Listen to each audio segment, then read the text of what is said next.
I need to control my attitude, my concentration, my effort. If I do that, the rest is taken care of. Jesus has got me, whether I'm getting released tomorrow or I'm getting sent down or I'm hitting a walk-off home run and I'm now the front, picture on the Chronicle. It's taken care of. Everything's going to be okay. We're going to work through it. There's something to learn from this. Jesus has been very good to me and I leaned on him heavily and still try to, whether it's a slump or whether it was a victory. Hey, welcome back to Unleashing the Baseball Mindset, where we help athletes, parents, and coaches elevate both the mental and physical sides of the game. Remember, if you're listening to help us grow, please like, subscribe, and share this with all of your friends. Today, we're joined by Dan, former big leaguer, fire captain, coach, and leader in player development. Dan's journey spans professional baseball, the fire service, and building athletes from the ground up. Dan, we're excited to dive in. So tell us about any slumps that you might have had, and would they be related to physical or mental, or maybe you're slumpless? No, I'm not a firefighter today because I was slumpless, boys. It's a part of the game, right? We all know it. You've got the ebbs and flows, and I don't remember where or when, but somewhere along the way, probably a little later in my career, you do start to experience these lulls, right? Where whether you're lining out, three times a game and it's showing up as an offer, or you're punching out, four times a game and it's showing up as the stain box stat, but at the same time, far worse, right? So, um, I can remember I didn't really know what a slump was probably until pro ball. If I'm just being honest, actually, I take that back. There was a time in my junior year where I hit a pretty good slump, right? So, um, I think it can be both, and we know it can be both, right? You're physically banged up.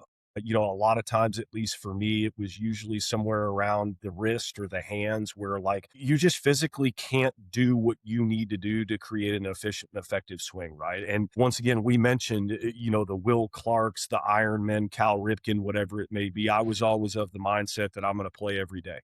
I am not going to miss a game. So, wrist is sore. You come in, you've got a little bit of an ailment. You can't do what you need to do. And before you know it, you've created some swing inefficiencies due to physical issues. And you've got to work back through that, right? Whether it's, taking some time off and getting physically healthy, or the aches and the pains go away. And then you've got to go back and reroute the swing. The physical side of thing I think is way easier to fix in a slump than necessarily the mental Oh, side. yeah. Yeah. Physical, man, I used to trick myself into telling it was physical just so that I didn't have to venture down the mental side and do the rehab and recovery of that, because at least for me, it was always way worse. It was way longer.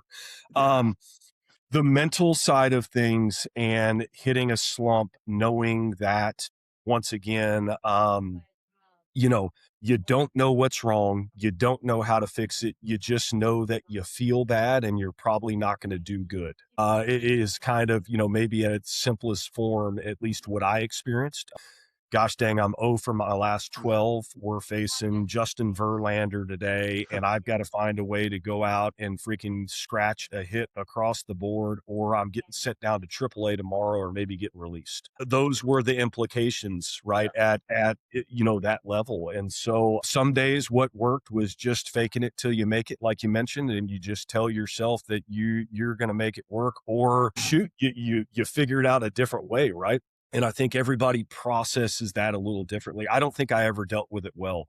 I always reverted back to, I'm just going to work, work, work. And I think sometimes that worked and sometimes it made it worse.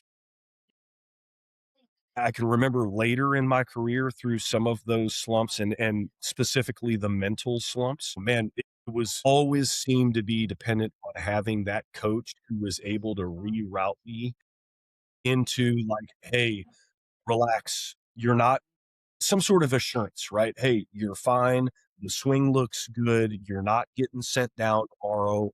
We're here with you. We're ready to rock and roll. I think the mental side of slumps, like we were talking, is way more difficult to get through. And this is where I personally think that coaches mismanage the ability to help these kids get through, some of these tough times or these lulls is what you say matters. What the parents say on the way home matters. What they say on the phone matters. And, once again, you guys have been through it, but the biggest things that stick out to me is looking back on my career, the best hitting coaches that I ever had were able to make me feel really good when I didn't feel good. It Yeah. very rarely was a mechanical adjustment in the cage or something like that. Like I can specifically think about FP Sangelo, longtime Oakland A, who was my hitting coach in high A ball in San Jose, California. Hit a little bit of a lull, felt terrible, physically felt fine, mentally felt terrible. I'm sure I looked terrible. And I can remember like going up first AB and striking out probably on 3 pitches, which, just was a nemesis of mine. Like 3 pitch at bats were not nearly accepted at that time like they are now. Yeah. But pitching out on 3 pitches, slider in the dirt, fastball up, slider in the dirt, coming back, pissed off, throwing my helmet, I'm sure slamming my bat. I'm like, dude, if you'll just swing at good pitches, your swing looks phenomenal today. And I know he was lying to me. I know now looking back, he was lying. But then, like the mindset, right? The mental into the next at bat is not just, hey, I'm embarrassed and how do I freaking not embarrass myself again in front of, X amount of people. It was like, hey, let's just get a pitch to hit. And before you know it, you reroute that pitch, you'd make a good swing, you get a hit, and the slump's over. Yeah. I think to maybe the audience here or, some of the audience, what the parents say to the kids on the way home, in my opinion, is more important than anything else that happens during that game, good or bad. I've seen it go well with parents. I've seen it go bad with parents. I've seen it go well with my kid. The conversation in the car on the way home usually dictates not only how the rest of that day is going to go, but how the next game goes, how the next tournament goes, whatever it may be. And I think parents, I'm not throwing shade because once again, you just don't know what you don't know. But the impact of that conversation after is so freaking important, man. So Yeah. important. Yeah. Kyle made that part of his training manual when we do our clinic that we do for mental performance. That's part of the training manual, the car ride there, the car ride home, and how important that is for these kids. So are they using those cards or they just throw them in the trash? Their parents have them. I made Right. sure the Parents gonna parents be have them because right. I want Yeah. the I parents need to them for the have them. parents. Are they using them? Yeah. Yeah. So I made these I little mean, I cards. haven't asked, but I made these little cards for them to keep in their car somewhere. And it tells them, it gives them prompts. This is what you ask after the game. You don't ask these things. And it's what you're saying there. They don't know what they don't know. I don't Yeah. think a lot of parents know. And so giving them some guidance on that. And well, and hopefully that helps. yeah, I'll put this on the coaches too because I'm just as guilty as anybody else. It's like if you're in the cage, if you're out of a game, I do a better job in the games. In the cage, if the kid is not doing well, and you can see it in his face, you can see it in his body language, giving them positive feedback Mm. instead of you're doing this wrong, you're doing this wrong, you're doing this wrong. They already know they're doing wrong. I coach 12-year-olds, so they may not know what they're doing wrong, but giving them positive feedback instead of, like you said, it's kind of like the fake it till you make it thing, maybe lying to them and say, hey, your swing looks great. You're fine, man. You're doing great. And then just letting them go and seeing, hey, it may turn things around, completely for them because then their coach isn't getting on them for doing, their mechanics are off a little bit or whatever. Yeah, and man, I know you guys see it as much as I do, and I don't want to go too far down the rabbit hole. I don't want to take us off script, but this external, internal cueing and the ability to, is a cue needed? What type of cue is needed? Or is it just simply take a deep breath and let's reroute Yeah. on what success looks like, what good looks like? I don't care if you hit the ball. Let's just get off an A swing. I mean, whatever it may be, I think once again, it just frustrates me that the baseball community and family as a whole doesn't do a better job of having conversations like we're having right now with the people who are out there. Once again, I think this is the other thing people forget is most of these people are volunteering their time. They're not out there trying to screw kids up.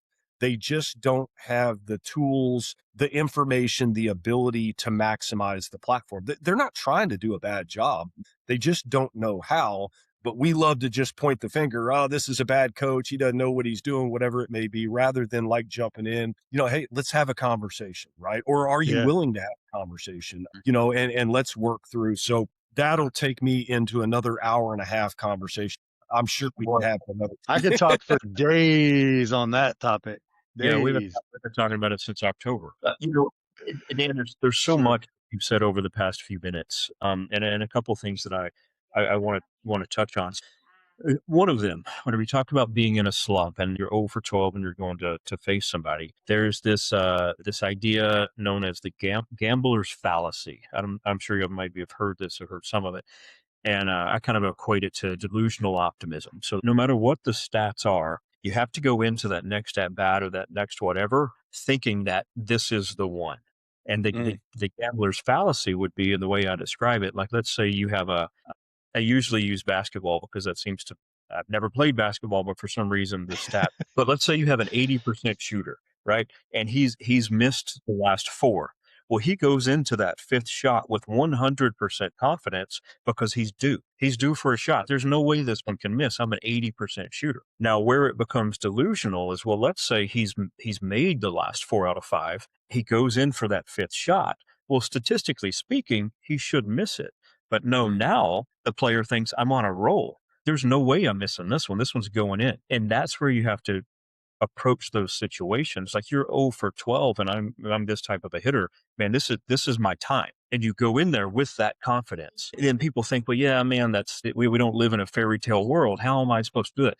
It's habit. You have to convince yourself that repeatedly. You go into these situations and you tell yourself that, you act that way, fake it till you make it type of a thing. And that's how we make that become a habit of just doing it. And Dylan, one of the things that you have said about what type of feedback do you give a player and at what time. I'm sure y'all are familiar with Coach John Wooden, the legendary basketball coach. And he had this idea with players, and he talked about you got to get to know your players. He said, a lot of kids have had a life that are just whipped cream, and your job as the coach is to mix in a little shit. And then he said a lot of other kids, they've had a life that's shit. And so your job as the coach is to mix in a little whipped cream.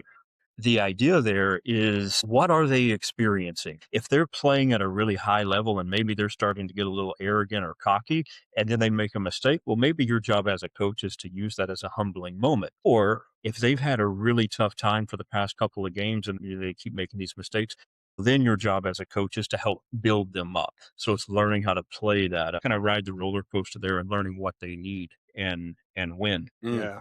Yeah. Another thing I wanted to ask you, Dan, if you don't mind, getting into slumps and the talking a little bit about spirituality. How did you lean on your faith, or did you in these times of slump, and how did that play a role? Yeah, man, I don't know how I would have done it without my faith, honestly. I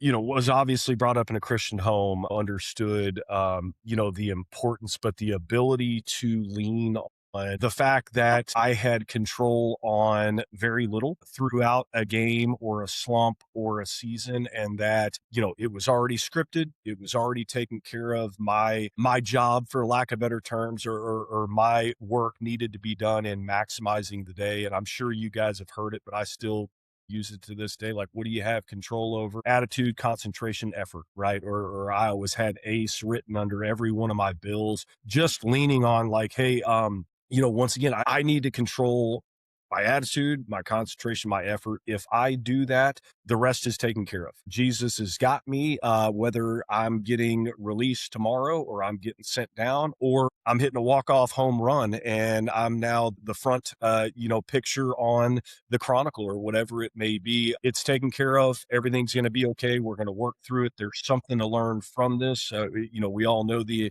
sanctification and the fact that we're trying to get there. Jesus has been very good to me, and I leaned on him heavily and still try to, whether it's a slump or whether it was a victory. That's great. I'd love to hear that. And that's something that I try to encourage players and myself at the times that I compete. My prayer going into a competition is, Lord, give me what I need today to become a better father, a better follower of Jesus, a better athlete. Don't necessarily give me what I want. And then just having faith that that is what's going to happen.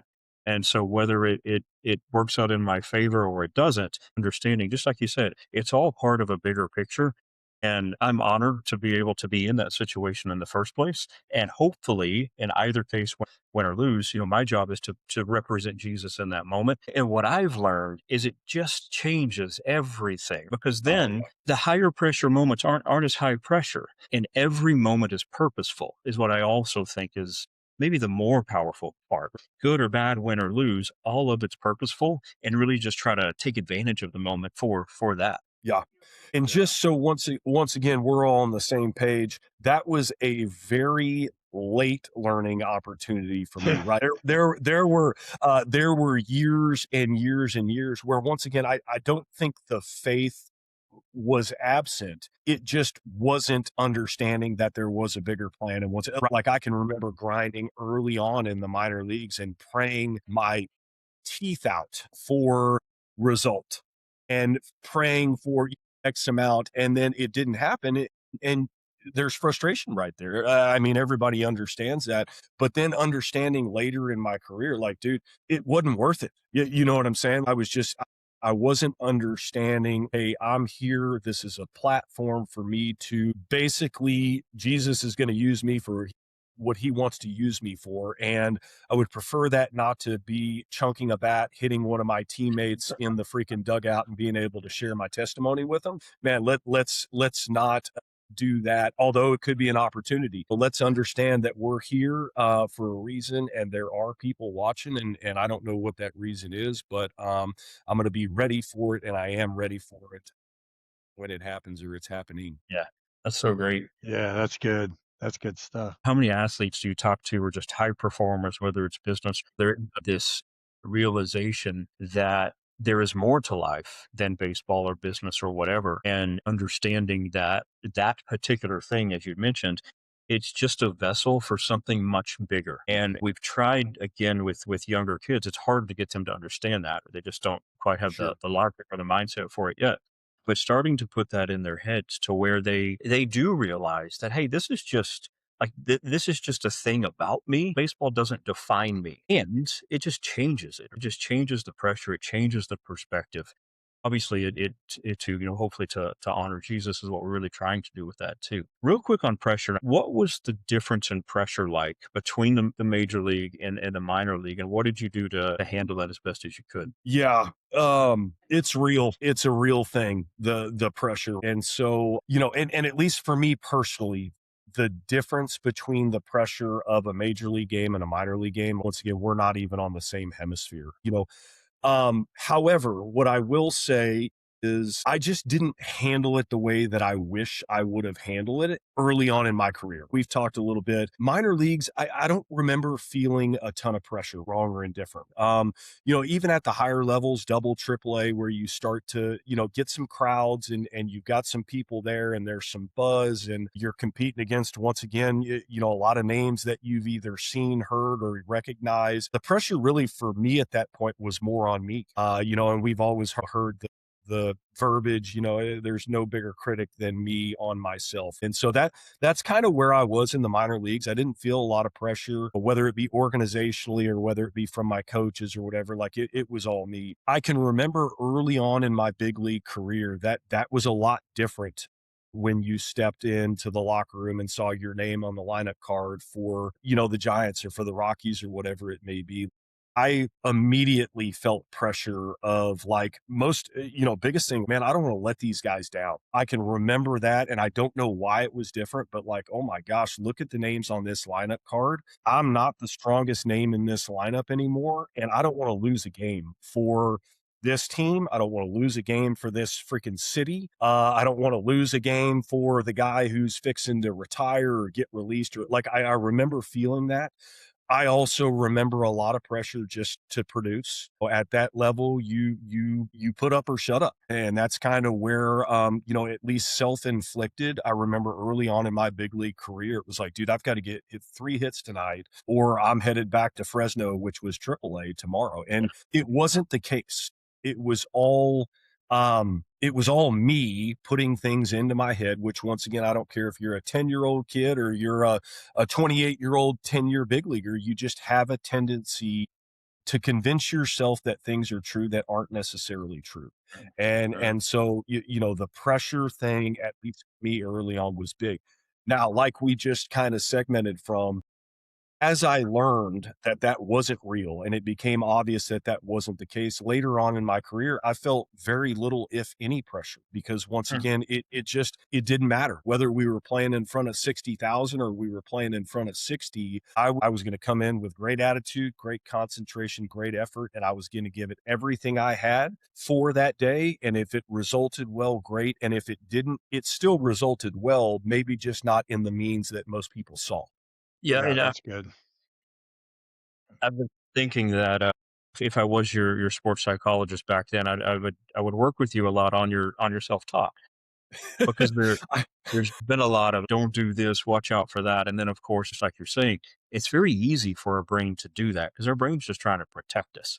But then, and it sounds like you figured this out. You have to change that script to where you're approaching it from, thank God that I have this opportunity to play for this city, flipping the switch on that because that's going to change the whole perspective. And as we all know, like that changes everything about the game and how we approach each at bat or whatever the case may Yeah. be. Yeah, I wish I'd have had you, Kyle, honestly, but I still need you because I think the other important thing here, at least for me, I can't speak for everybody, but it still happens. So even though it's not baseball, whether I'm at the firehouse or we're in intense business negotiations or whatever, like there is this constant pull, at least for me, to put things into my head that aren't true, aren't real, and honestly shouldn't be there. So, this is where, at least I joke all the time, D, we talk about it like the game of baseball, basketball, football is this opportunity for these kids to basically learn how to take on life. And that's why I love baseball. And we know the failure portion of it, but man, it's still happening. I think the beauty of the process is I'm just able to hear it, catch it, and address it faster than I Yeah. could as a 22, 23-year-old kid in California or Colorado or wherever it may have been. That's so important, and that's such a key. Younger people will think higher level athletes, they don't have the pressure, they don't have this, they don't have that. But in a lot of cases, they have more pressure. There's more riding on their performance. They've just learned how to recognize it quicker Mhm. and control it and handle it. But you're right. It's our brains are very negative for a variety of reasons, but we're also in a negative world. And it's extra hard these days to try to be positive and try to go into things with this positive attitude, but that makes it all more important. And the key is it's just a habit where you think, well, how is it ever get any easier? It doesn't necessarily get easier. You just learn now how to handle it quicker. And Yeah. that's key. And that goes back to some stuff y'all said earlier too about the parents and coaches and needing to get more information out there, and which I completely agree with. But a lot of the feedback I get is I don't have time. I had a guy Mm. tell me the other day when I was talking about our competing with confidence system and how it's a workbook, and the whole idea is you sit there and you work through it, whether you're a coach or an athlete or whatever. And then he was like, "Well, I need it to be on an audio book because I just don't have time to do that." And then unfortunately, that's kind of the Dude, mindset. yeah, you don't have time not to have time. And I know you guys know because you're in it, but people used to joke when I had my daughter, "Hey, it'll go by fast," and I'm like, "Yeah, whatever, old head." I was always cordial, but I'm like, "Sure, well, it goes by fast." And I can literally, my wife and I were joking about this. I can remember being tired, driving her to volleyball practice and home and everything else. And now I'm looking at it because she's never home. She's 17. And I didn't have time not to have time.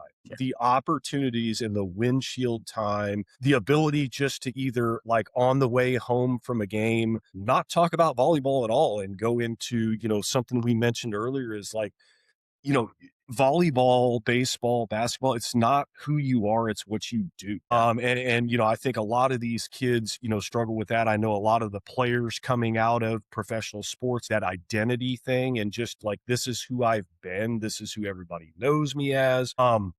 Anyways, once again, I can segue real quick there, but I would just urge with these parents and these coaches, the platform that you have to impact these kids for life, you don't have time not to have time because you can do it really well and set them up for success, and you could do it really poorly. And that poor kid will be chasing their tail for the next goodness knows how long, just trying to figure out how to navigate life. Yeah. On that note, tell us a little bit about what you're doing now. So now, how are you working with kids now, in what capacity, and what are you doing different than maybe the way you were brought up around the sport? Yeah, I think we can use the terminology kids in two ways. So like we talked about at the beginning, I'm still a full-time firefighter paramedic. So we work 4896s. So every 4 days I'm at a firehouse, here in my local area. Working with kids is what I would call it, right? We're talking about young, 20, 21, 22 up to 30. And so that is a little bit of a different element, just with the opportunity that I've been so blessed to be given, where we're a mission critical team, with the opportunity to go out and meet with people on the worst day of their lives usually, and make an impact, whether that's cutting somebody out of a car, or putting a house fire out, or being able to take somebody to the hospital, or their loved one just passed, and we're just there to help them navigate the grief and the initial emotions that come with something like that. um Being able as a captain to lead that team, and hopefully promote and teach and generate the next evolution of what I would consider just transformational leaders, I just absolutely love it, man.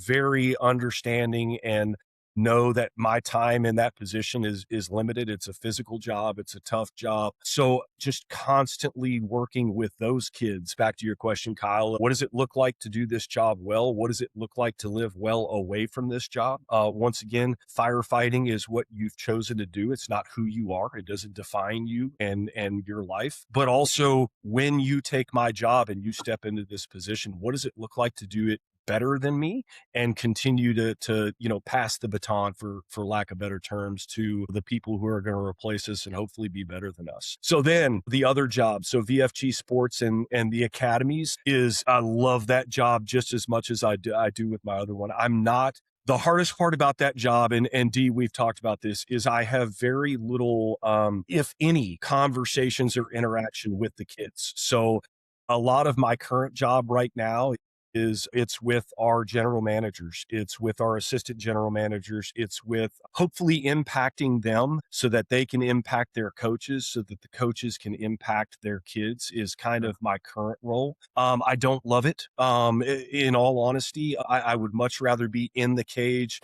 just grinding and doing the Lord's work with freaking 15, 16, 17-year-old kids, but that's just not where he's got me right now, right? So little bit more disconnected, but also get to have opportunities like this, and hopefully that is filtering its way down to these kids and just leaving it better than we found it. Yeah, that's great. That's That's powerful. awesome. Uh, all right. So, Dan, quick answers. Try not to think about it too much. Just blurt out the first thing that comes to your mind. First of all, how would you define a baseball mindset? Gritty. Gritty. Gritty. I like that. All right. And I usually try not to do follow-up questions here, but what does gritty mean to you? Man, you're going to take me down another 15-minute segment here, Kyle. I guess, D, maybe this is why we get along. It's this vision, never quit, outwork, seize the day mindset of just like, I don't care what comes, I'm going to take it and I'm going to overcome. That's good. All right. Next one. What's one mental habit that every athlete needs to build? Prayer. Man, that's great. It's a tough one to teach, like to kids, right? I do my prayers, before the games and stuff. And that's a non-negotiable for my parents. Like, I'm going to pray. And I always tell them that at the beginning of the season. Your kids can join in, or they don't have to. It's up to them.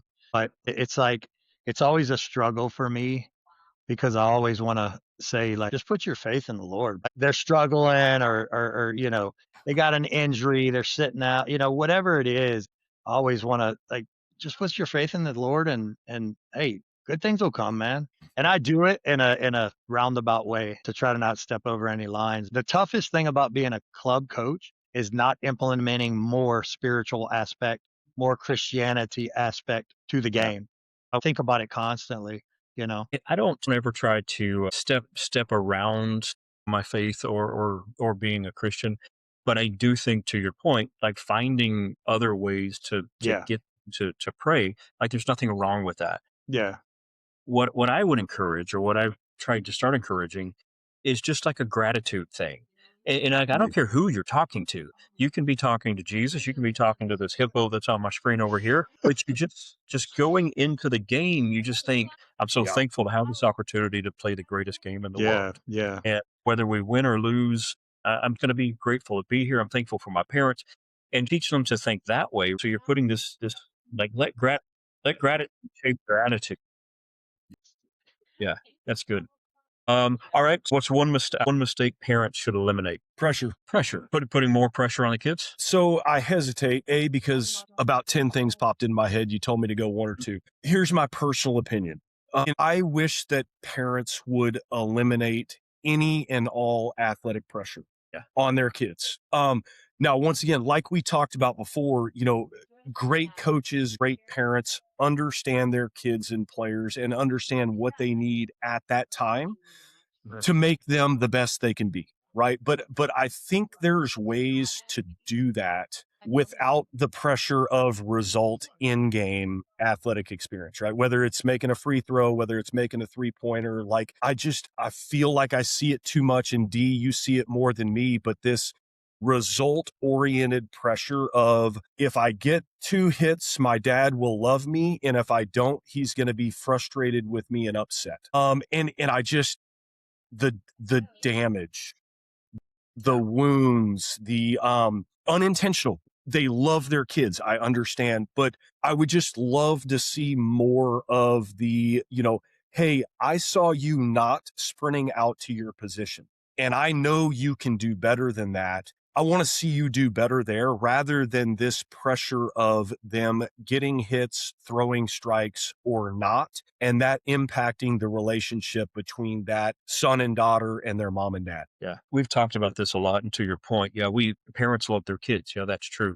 And where I think the pressure comes from, so I want to see my son do well. And whenever he doesn't do well, I know it bothers him. So I think I'm going to help him, right? So I'm going to help him work on this and I'm going to help him work on that, just because I don't want him to feel bad. Even though that feeling bad is something he probably needs more of in his life. But I think that's like the cycle that's hard for parents. Or I know it is for me as a parent. And knowing what I know and doing what we do, and trying to do the same thing. There's so many things I want to tell him. But just learning to not. No, it doesn't Yeah. matter. He's 6. Just let him play with the Cheeto that has ants on it. Like, I wanted to play with it too.